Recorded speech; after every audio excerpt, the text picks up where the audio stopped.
This is Hustle and Pro with Kelly Walker.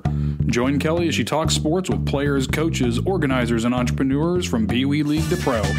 Now here's your host, Kelly Walker. Welcome to Hustle and Pro. We're going to learn something today.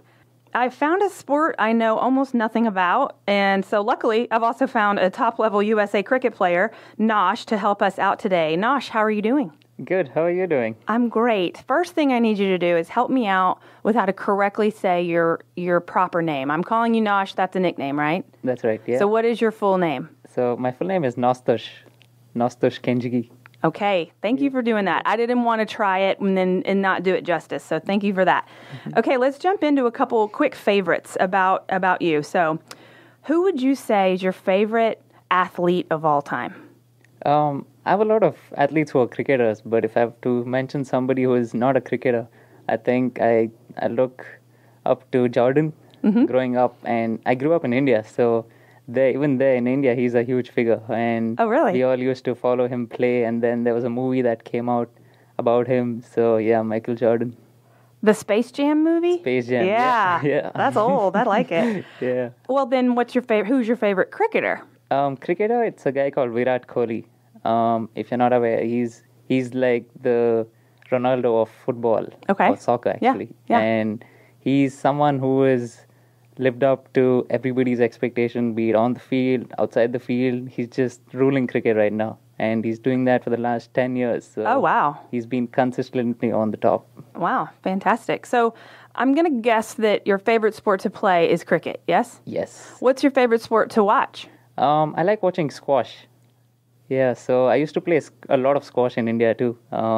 It's an energetic sport. You need to be fit, and if you play with a proper player who is of your standard, then you're losing close to 700, 800 calories an hour. Oh my gosh. And that's supposed to be one of the hardest sport to play. I need to learn squash. So that's a whole nother podcast to talk about squash, because I don't know. I know less about squash than I do cricket. Oh, really? So, yeah. So you'll have to teach me about that another day. Sure.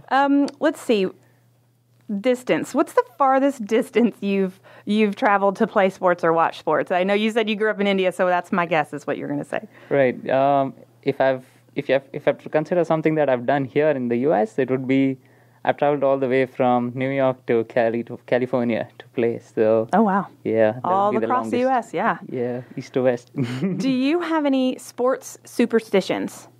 We have a lot of routines. I think it just develops when you're a player. It's kind of something that comes into your routine. So be it putting on my shoes first, or the left shoe first and then the right shoe, or be it the left sock before the right sock. I wouldn't call it superstition, but it's just a form of routine or a habit. All right, let's talk about your story. So I read a little bit about you, so correct me if any of this is wrong, but you were born in the Atlanta area. You moved to India when you were a little bitty, right? And then at 18, you went to a college in India and you attended a cricket academy. Then you ended up here in the U.S. in D.C. and you've moved a couple places. So tell me about that journey and why did you end up in the U.S., back in the U.S.? Right. So I was born in Alabama. My parents, okay.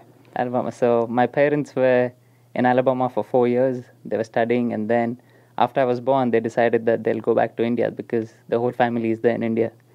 And I did all my schooling in India, and all I did was play cricket. So I started playing cricket when I was 5, and it used to be a daily thing. So I come back from school, play cricket, wake up, play cricket, then go to school. I just love playing cricket. And when I was 13 or 14, that's when things got serious, and my dad said, all right, now you need to start enrolling to the serious circuit where you start playing cricket in a professional way and see where you can reach. And we moved, so I was born so we grow coffee back home, and that's a smaller town which is close to this big city called Bangalore. Okay. Your family were coffee farmers. Right. Okay. So we moved to Bangalore, which was big for cricket, and I pursued my interest there, went to academies, played for the school, district. Is that why your family moved there? Yeah, for cricket. Yeah, okay. Yeah, one of the big reasons. Not the only one, but I started studying in Bangalore too. So it was cricket and studies. And by the time I was 21, 22, I kind of realized that I didn't reach where I wanted to reach. I wanted to play for the country. And by 25, I thought, now it's time to move on, because at the same time when I was 25, I had a master's degree in biomedical instrumentation. Biomedical instrumentation. Wow. Okay. Yeah, my dad made sure that it was just cricket. It wasn't just cricket because he knew there had to be a plan B. So, Smart. Yeah. So because plan A didn't work out in India, he said, all right, now it's time to move on. And I wanted to come and see what opportunities I had here in the US. So my cousin lives in DC. So I thought I'd just come to him, just stay with him, look for jobs, and see where it goes. That's the story to come here. So you mentioned Plan A. So in India, is everybody's Plan A big dream thing to play cricket? No, actually, in India, it's the stereotypical thing is your parents always want you to be either a doctor or an engineer. So my dad I'm very lucky in a sense that he allowed me to pursue what I wanted to do.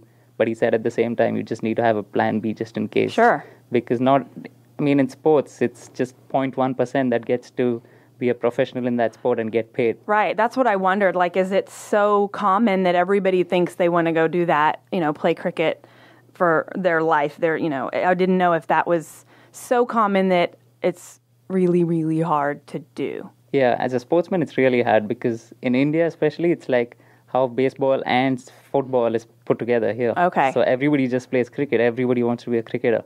But as time goes on, as you turn older, you realize you don't have it in you and you don't have that skills and you need to move on and just see what best suits you. Right. So you moved to D.C. Because you had family there. So how did you end up on Team USA or the USA cricket team? Yeah, so when I came to the US, I was fed up of cricket. I didn't want to play cricket anymore. It was just too much in India. All I did was play cricket. So I said, now it's time to move on to my biomedical career. And I came to the US and I started looking for jobs. And I would apply for a lot of jobs, but since I didn't have any job experience in the US, it was really hard to get a job. So I would apply anywhere from Seattle to New York looking for jobs. And at one point, after 3-4 months of not getting a job, I heard back from a company in New York, in Long Island. And they said they were looking for a few candidates and I could come and get an interview done. Wow. Yeah, so I went to New York. It all worked out well. They said I could join them. So in 2 months, I moved to New York. And at that point, I still had no idea about cricket. I didn't know there was a lot of cricket here. Mm-hmm. Obviously, USA had played a World Cup back in 2003. And that's huge. Yeah. So I knew USA has a team and everything, but I didn't... You didn't seek them out to go figure out if you could play for them right away. Right. You were focused on work. Right, exactly. So when I moved to New York, there are a lot of club teams in New York. I think there are about 200, 250 club teams in New York. I bet that's one of the bigger markets in the U.S. Right. For cricket, just population-wise. And, it's kind of a melting pot of all different types of cultures. So that was probably the best place for you to land, right? That's right, yeah. Somehow destiny just had it in me for me to land in New York. And cricket is huge where there's Asian population and Caribbean population. It's huge in the Caribbean. So Jamaicans, Barbados, Trinidad, all of them play a lot of cricket. So New York being one place where there's so many cultures, it was huge in New York. So I just decided that I'll just get to play on the weekends because I would be working on the weekdays. And one thing led to another. And then the US team at the right time, in 2016, they were looking for a few players around the country. And they had finished scouting in 9 other places throughout the country. And New York was supposed to be the last place. And at that point, I was in New York and I said, I've tried all these years, might as well just go and give the selection once more. So I sent a video, I told them my history, and then there were a few selection combined games. I did well. And then in the next 9 months, there was a lot of eligibility criteria that I had to pass through too because I hadn't lived here long enough.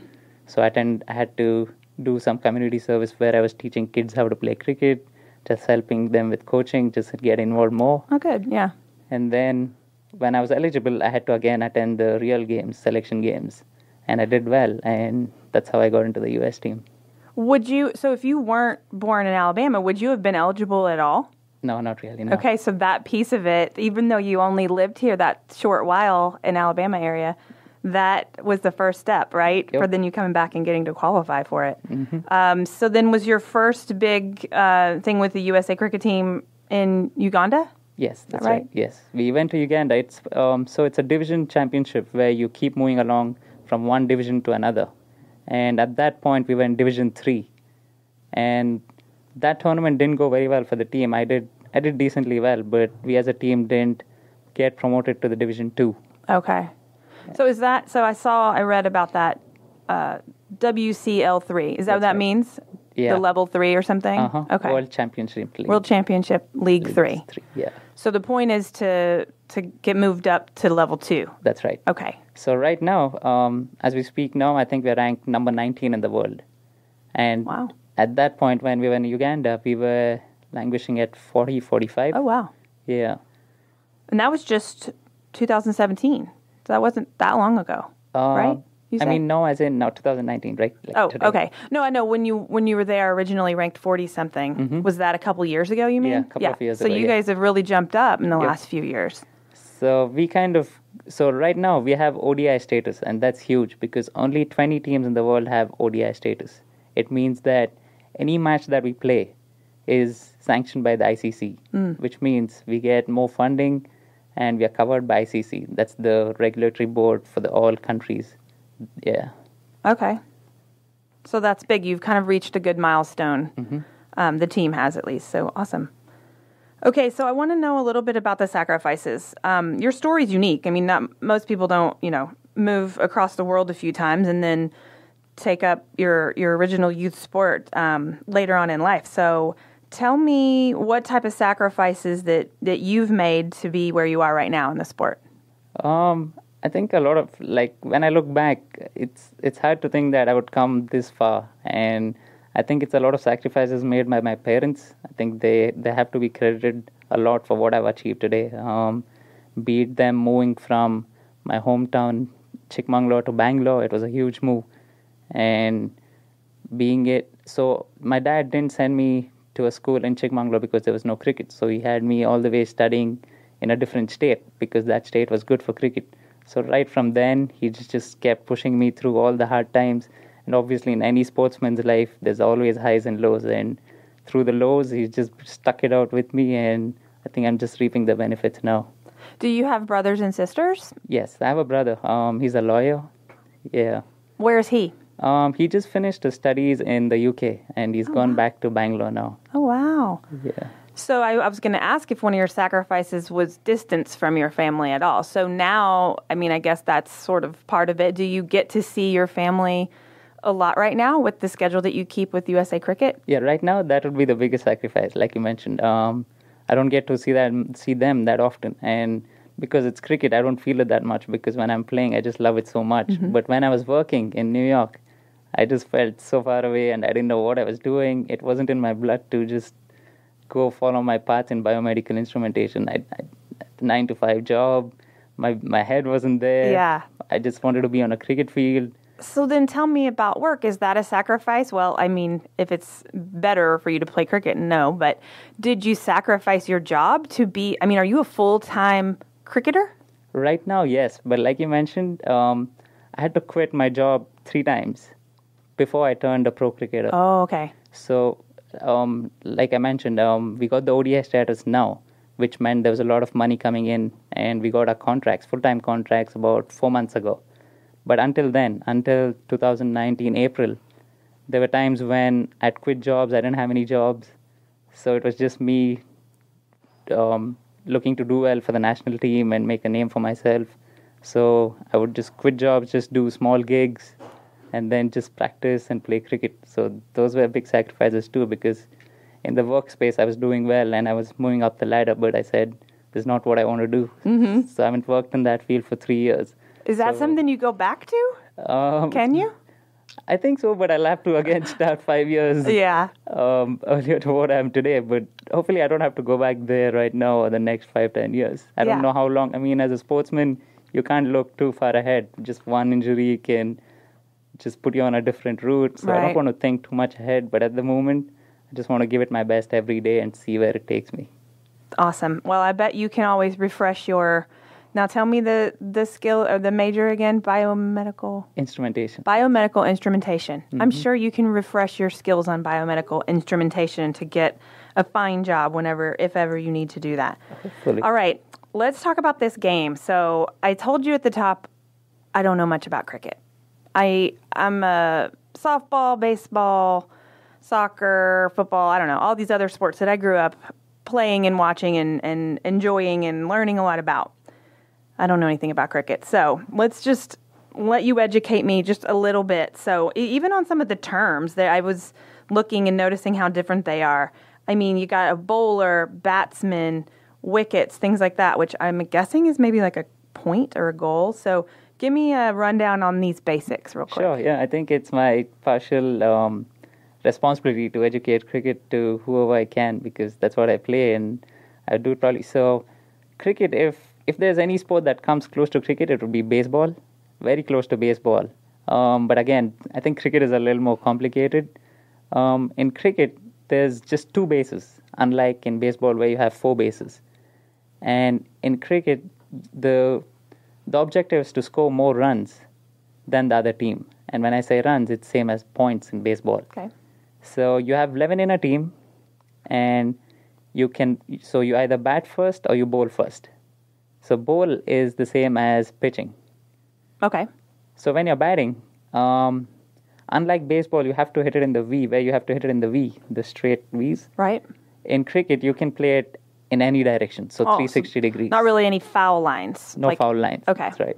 So you're looking to hit it on any direction, and instead of running 4 bases, you're just running back and forth. So there are 2 men of the same team. So if I'm batting, there's a non-striker and myself, and when I hit the ball, we run from one base to another. Got it. Okay. And you can get dismissed the same way in baseball, where you get caught, catch out. Mm-hmm. You can get bowled. So bowled is like strike. So if you miss the ball, and there are 3 stumps that are behind the batsman. So the batsman is literally trying to protect those stumps. So if the batsman misses the ball and it hits the wickets, the batsman is out. Even once? Even once, just once. So the bowler is trying to hit the wickets. Oh, get it past the batsman, hits a wicket? Is that what you said? Yes. Okay. Yeah. Oh, so I was way off when I thought a wicket was like a point. No, so a point is a run. A wicket is if you're the pitcher, which bowler, right? If you're the bowler, you're trying to get a wicket. That's right. Okay. Wow, I was way off my guess. Yeah. See, this is why I needed to learn this. Okay, so I got bowler, I got the batsman. Now I know what a wicket is. I was going to ask about dismissal, but you mentioned that. So you get dismissed if you are a batsman and you let the ball hit. Is it a ball? Is that what? What's it called? Yeah, it's a ball, yeah. And the ball hits one of the wickets. How else can you get dismissed? You can get caught by an outfielder. So if the batsman hits it, and the catchers catch it before the ball bounces on the ground. And then you can get run out. So if you're trying to run runs, and you don't reach the base before the outfielder throws it in to the stumps, you can get out too. To the stumps? Yes. Is a stump a person ready to catch it there at the mark, or does it just have to get there, the ball? It's like a base that has 3 wickets. Okay. It's wooden. It's about 3-4 feet. Okay. And it's made up of wooden. Yeah. So okay. it's like a stand. That's a stump. Yeah, that's the stump. Okay. So does the ball have to literally hit it? Yes. Oh. It needs to break the stump. Oh. It needs to get out of. Yeah, knock it out. Oh wow. Yeah. Okay. I love that. Okay. So I saw some stats. So I think I saw at this point your batting average it's a 10.5. Right. Is that good? So I'm a bowler. Okay. So bowler as in I pitch. Okay. So what I do for Team USA is I bowl. And there are 2 types of bowlers. There are ones who throw fast, who bowl fast, like the fast pitchers in baseball. Mm-hmm. And then there are bowlers who throw curveballs. Okay. So I'm more like a person who throws curveballs. Okay, you got some movement on the ball. Yes. Okay. Like spin on the ball. So the faster bowlers bowl at about 90 miles an hour. No way. Yeah.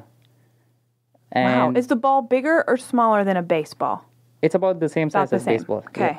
90. And we can bounce the ball, so it doesn't have to be full to the batsman. Okay. And when we bowl, we cannot bend our elbows. So in baseball, when you pitch, you bend your elbow. Sure. But in cricket, you take a run up. So you run in, gain the momentum, and then you bowl without bending your elbow. Wow. So if you bend your elbow, it doesn't count. Yes. You got to redo it or something happens. Yes. Wow. So you mentioned like the bowler that is that what spinning means? I saw Spinning something is about curveball, yeah. Okay. And that's what you do. Yes. So can you have both skills? Can you be a fast bowler and a spin bowler?